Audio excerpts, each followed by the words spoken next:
Welcome back. तो जैसा कि हम लोगों ने पिछले वीडियो में HTML के बारे में समझा था, HTML क्या होता है, HTML की फुल फॉर्म क्या होती है, क्यों इसको यूज करते हैं और इसका बेसिक स्ट्रक्चर देखा था। हमने फाइल को कैसे सेव किया था, HTML फाइल का एक्सटेंशन क्या होता है और किस तरीके से हम अपने वेब ब्राउजर की टाइटल में अपने हिसाब से टाइटल दे सकते हैं। डॉक टाइप का क्या मीनिंग है, क्यों यूज किया जाता है, हेड सेक्शन का क्या काम है, बॉडी का क्या काम होता है, कंटेनर टैग क्या होते हैं, एम्प्टी टैग क्या होते हैं, इन सब के बारे में सीखा था। आज के इस वीडियो में हम लोग हेडिंग, पैराग्राफ और कुछ फॉर्मेटिंग के बारे में सीखेंगे। तो चलिए स्टार्ट करते हैं। तो देखिए, पहले जो हम इसको रन करा के दिखा देते हैं कि आपको किस तरीके का आउटपुट दिख रहा था, है ना। देखिए, सिंपल सा हेलो हाउ आर यू आ रहा था। अच्छा, अब आप चाहते हैं कि यहाँ पर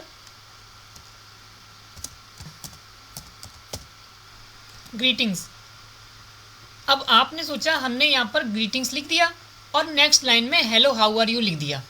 ठीक है, बिल्कुल ठीक बात है। तो अब ये जो है हमारा जो कंटेंट है, ठीक है, वो वेब ब्राउजर में कैसा दिखेगा, यानी कि पहली लाइन में आपको ग्रीटिंग्स दिखेगा और दूसरी लाइन में आपको हेलो हाउ आर यू दिखेगा, है ना। और हमें पता है कि जितना भी सेक्शन हमें डिस्प्ले कराना होता है वो बॉडी सेक्शन में लिखते हैं।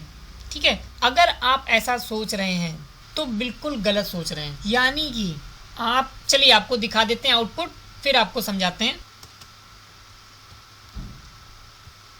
यहाँ पर गए और आपने इसको रिफ्रेश किया तो देखिए क्या हुआ, greetings hello how are you same line में आ गया। ठीक है, तो कहने का मतलब ये हुआ कि यहाँ पर आप चाहे जैसा लिखें, उससे वेब ब्राउज़र पे कोई इफेक्ट नहीं आएगा, वो उसको सेम लाइन में ही लिखता चला जाएगा। ठीक है, अब आपको फिर दिखा देते हैं। यहाँ पर आपने WELL वेल लिख दिया मान लीजिए, ठीक है, या आंसर ही कर दिया आई एम फाइन, है ना। तो अब आपने आंसर तो कर दिया। अब आपने तो यहाँ पर टेक्स्ट एडिटर में 3 लाइन में यूज़ किया है, लेकिन जब आप इसको वेब ब्राउज़र में देखेंगे तो वो आपको सेम लाइन में दिखाता जाएगा। ठीक है, अब उसके लिए क्या किया जाए, तो उसके लिए जो आपको करना होता है वो आपको यहाँ पर एम्प्टी टैग का यूज़ करना होता है, जो कि आपका BR टैग है। BR टैग क्या करता है, ब्रेक करता है, लाइन ब्रेक के लिए यूज़ किया जाता है। अब देखिए, यहाँ पर आपने ग्रीटिंग्स के बाद BR टैग का यूज़ किया है तो वो लाइन ब्रेक कर देगा, लेकिन हेलो हाउ आर यू के बाद जो आई एम फाइन आया है उसमें ब्रेक नहीं होगा। तो चलिए देख लेते हैं। तो देखिए, ग्रीटिंग्स के बाद तो नई लाइन आ गई, लेकिन I am fine same line में आया। तो अगर आपको वहाँ पर भी करना है तो आप यहाँ पर भी आप BR टैग का यूज़ कर सकते हैं। ठीक है, अब उसके बाद तो लाइन है नहीं, इसलिए BR टैग लिखने की कोई ज़रूरत ही नहीं है। अब रिफ्रेश कर लीजिए तो समझ रहे हैं। तो आप जैसा टेक्स्ट एडिटर में लिख रहे हैं वैसा वेब ब्राउज़र में डिस्प्ले नहीं करेगा। ठीक है, यानी कि अगर आपको लाइन ब्रेक कराना है तो आपको BR एम्प्टी टैग का यूज़ करना होगा। जैसा कि हम आपको पहले भी बता चुके हैं कि कंटेनर टैग और एम्प्टी टैग में डिफरेंस ये होता है कि कंटेनर टैग में ओपनिंग और क्लोजिंग टैग होते हैं, जबकि जो एम्प्टी टैग होता है उसमें क्लोजिंग टैग नहीं यूज़ किया जाता है। ठीक है, अच्छा, अब देखिए, अब यहाँ पर सपोज आप हेडिंग बनाना चाहते हैं किसी चीज़ को। ठीक है, मान लीजिए वेलकम ही लिखना चाहते हैं, या फिर आप इसी को कॉपी कर लाइए, जो टाइटल हमने लिखा है यही हम सेम टाइटल अपनी हेडिंग में भी देना चाहते हैं। हमने कॉपी कर लिया, Ctrl+C किया, ठीक है, और यहाँ पर हमने H1 टैग का यूज़ किया और यहाँ पर इसको पेस्ट कर दिया। ठीक है, अब ये H1 क्या है, ये हेडिंग के लिए यूज़ किया जाता है। यहाँ पर H1 टैग का मतलब है कि आप welcome to my YouTube channel को हेडिंग बनाना चाहते हैं और मेजर हेडिंग। ठीक है, यहाँ पर हेडिंग के भी आपके पास लेवल्स हैं। ठीक है, आप बड़ी से छोटी छोटी छोटी छोटी किस लेवल तक बनाना चाहते हैं। ठीक है, तो आपको यहाँ पर हेडिंग के आपको 6 लेवल आपको मिलेंगे। ठीक है, तो हमने यहाँ पर H1 लिख दिया और welcome to my YouTube channel लिख दिया। ठीक है, अब देखिए, हमने यहाँ पर BR टैग का यूज़ नहीं किया तो क्या होगा। अब आप सोच रहे होंगे कि welcome to my YouTube channel और ग्रीटिंग्स एक साथ आ जाएगा। ठीक है, तो क्या ऐसा हो रहा होगा, चलिए आपको वो भी दिखा देते हैं। सेव करा, अपने वेब ब्राउज़र में गए, देखिए, समझ रहे हैं बात को। जब आप हेडिंग टैग का यूज़ कर रहे हैं तब आपको BR टैग लगाने की ज़रूरत नहीं पड़ेगी। हम जानबूझ के आपको इस तरीके से समझा रहे हैं कि ताकि आपके जो डाउट्स हैं वो क्लियर होते जाएं। ठीक है, कब आपको बी आर टैग यूज़ करना है, कब नहीं करना है, वो भी आपको पता होना चाहिए। ठीक है, यानी कि जब आप H1 टैग हेडिंग टैग का यूज़ कर रहे हैं तब आपको बी आर टैग की ज़रूरत नहीं पड़ेगी। ठीक है, there is no need to use B R tag if you are using heading tag, no matter which type of heading level you are using. ठीक है, तो यहाँ पर हमने H1 टैग का यूज़ किया था। अब हम इसी को कॉपी कर लेते हैं और यहाँ पर पेस्ट कर लेते हैं 3 4 5 6। ठीक है, हमने 6 टाइम इसको पेस्ट कर लिया। अब हम यहाँ पर क्या कर रहे हैं, इसको H6 बना रहे हैं, इसको H5 कर रहे हैं, इसको 4 कर रहे हैं, इसको 3, इसको 2।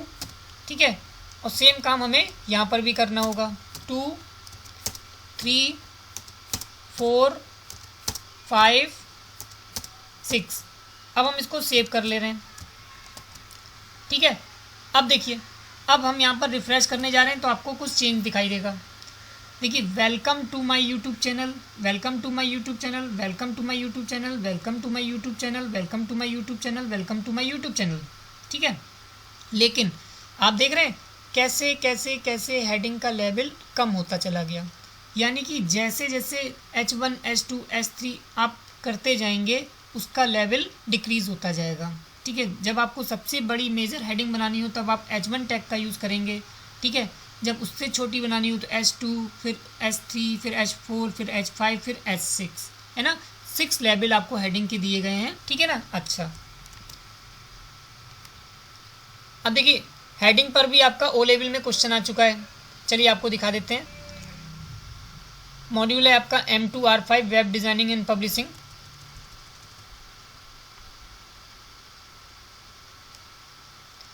देखिए, यहाँ पर कह रहा है correct HTML tag for the largest heading is. अब बताइए, आपके ऑप्शन दिए गए हेड, H6, हेडिंग, H1। तो बताइए, अगर आपको लार्जेस्ट हेडिंग की ज़रूरत पड़ेगी तो क्या आप हेड टैग का यूज़ करेंगे? नहीं, हेड एलिमेंट हेडिंग के लिए यूज़ नहीं होता, बल्कि वो मेटा डेटा के लिए यूज़ किया जाता है। ठीक है, यानी उस वेब पेज की जो इन्फॉर्मेशन रखने के लिए यूज़ किया जाता है वो आपका हेड टैग यूज़ होता है। ठीक है, H6 मानते हैं कि H6 हेडिंग के लिए यूज़ होता है, लेकिन हमसे कह रहा है यहाँ पर लार्जेस्ट हेडिंग की बात कर रहा है ना। H6 का मतलब हो गया सबसे स्मॉलेस्ट हेडिंग का लेवल। ठीक है, और हेडिंग तो कोई टैग ही नहीं होता। ठीक है, तो ये भी हमारा ऑप्शन गलत हो गया। तो आपका आंसर क्या हो गया? H1। ठीक है, ऑप्शन इज डी। ठीक है ना। आई थिंक ये प्रॉब्लम भी आपको क्लियर हो गई होगी, है ना। तो देखिए, इस तरीके से आप हेडिंग के लेवल बना सकते हैं। अब मान लीजिए आपको कोई पैराग्राफ लिखना है। ठीक है, उस केस में आप क्या करेंगे? तो हम क्या करते हैं कि एक पैराग्राफ कॉपी कर लाते हैं। विंडो आर किया हमने, विनवर्ड टाइप किया,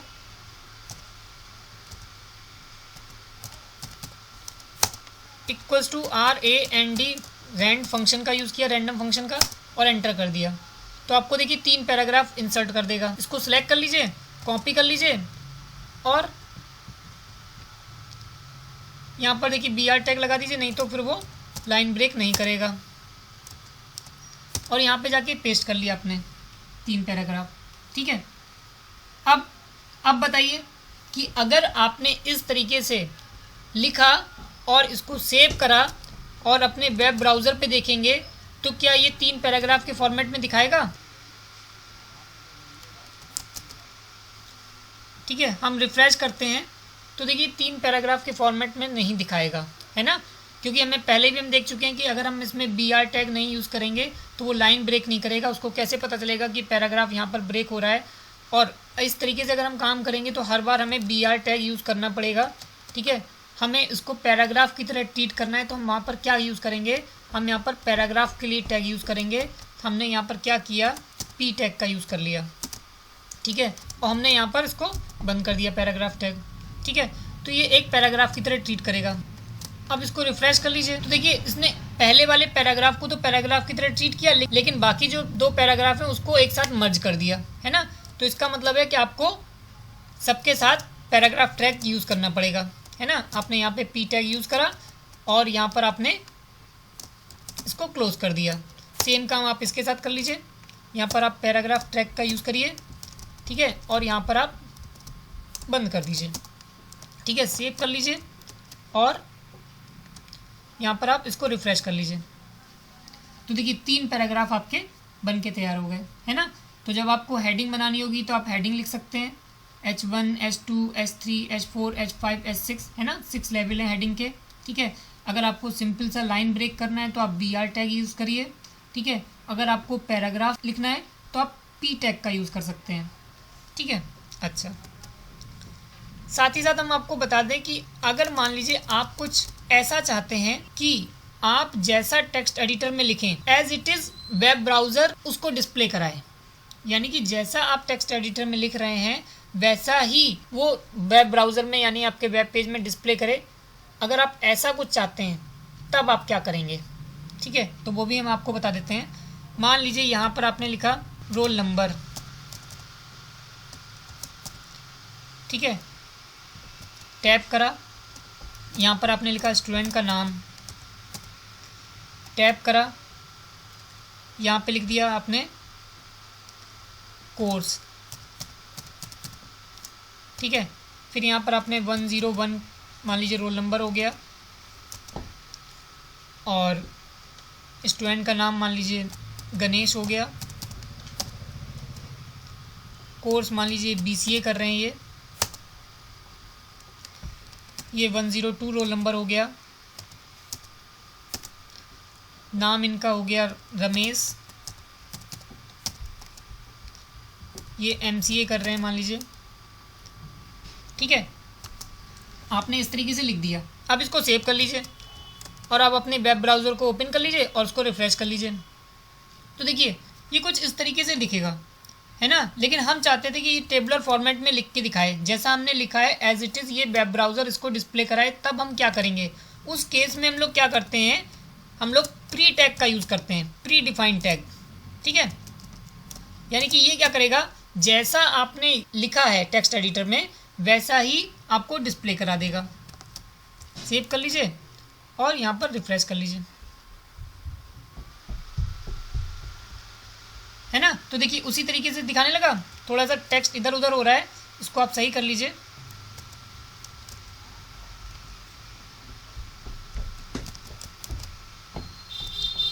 है ना, सिंगल टैब का यूज़ करना चाहिए, वहाँ पर डबल टैब यूज़ कर रखा था इसलिए वो उधर शिफ्ट हो रहा था,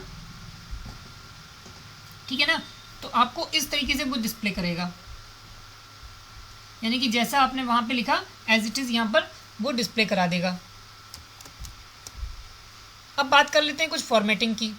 मान लीजिए आप चाहते हैं कि इस डॉक्यूमेंट को बोल्ड करना, तो आप B टैग का यूज़ कर सकते हैं, ठीक है। और जहाँ तक बोल्ड करना चाहें वहाँ तक आप इसको ओपन रखें और क्लोज कर दें। यानी कि यहाँ पर हमने केवल डॉक्यूमेंट को बोल्ड करना था, इसलिए हमने डॉक्यूमेंट को बोल्ड टैग के बीच में लिख दिया। सेव कर लीजिए।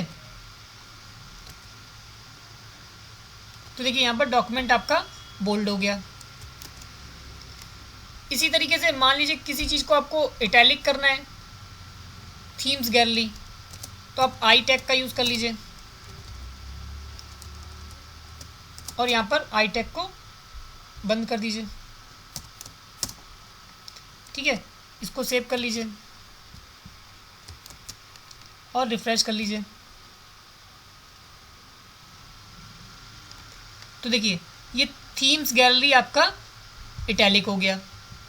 फिर अब आप चाहते हैं कुछ अंडरलाइन करना, ठीक है। मान लीजिए आप चाहते हैं ओवरऑल लुक को अंडरलाइन करना, ठीक है। तब आप क्या करेंगे, तब आप यहाँ पर यू टैग का यूज़ कर सकते हैं अंडरलाइन के लिए, ओवरऑल लुक, ठीक है। सेव कर लीजिए, रिफ्रेश कर लीजिए। तो देखिए यहाँ पर ओवरऑल लुक जो हो गया वो अंडरलाइन आ गया, है ना। अब देखिए अभी जो आपका बाय डिफ़ॉल्ट जो पेज आ रहा है वो वाइट कलर का आ रहा है, ठीक है। अब आप चाहते हैं इसको कुछ कलरफुल पेज बनाना, तो आप यहाँ पर बॉडी में एट्रीब्यूट लिख दीजिए BG कलर, ठीक है। देखिए एट्रीब्यूट के साथ क्या होता है, एट्रीब्यूट में नाम होता है और उसकी वैल्यू होती है, ठीक है। BG कलर उसका नाम हो गया और इक्वल के बाद जो भी आप लिखेंगे वो उसकी वैल्यू हो जाएगी। तो मान लीजिए आप चाहते हैं लाइट ब्लू, ठीक है, लाइट ब्लू आपने लिख दिया। देखिए स्पेस नहीं रहेगी लाइट ब्लू के बीच में।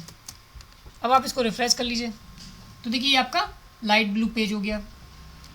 आई थिंक आपको हेडिंग के बारे में, पैराग्राफ के बारे में, प्री टैग के बारे में, BR टैग के बारे में कुछ आइडिया मिल गया होगा, कैसे हम लोग अपने वेब पेज का कलर चेंज करते हैं। ये सारी चीज़ें आपको क्लियर हो गई होंगी। अगर आपको फिर भी कोई डाउट है तो आप हमें कमेंट कर सकते हैं। नेक्स्ट वीडियो में हम लोग इसी के आगे कंटिन्यू करेंगे। साथ ही साथ आप हमें कमेंट करके बताइएगा कि आपको ये वीडियो कैसा लगा। अगर आपको ये वीडियो अच्छा लगा हो तो इसे लाइक करें, शेयर करें, और अगर आपने हमारे चैनल को अभी तक सब्सक्राइब नहीं किया है तो इसे सब्सक्राइब करें। और हाँ, बेल आइकन पर क्लिक करना ना भूलें ताकि आपको नेक्स्ट वीडियो की नोटिफिकेशन सबसे पहले मिल सके। Thank you.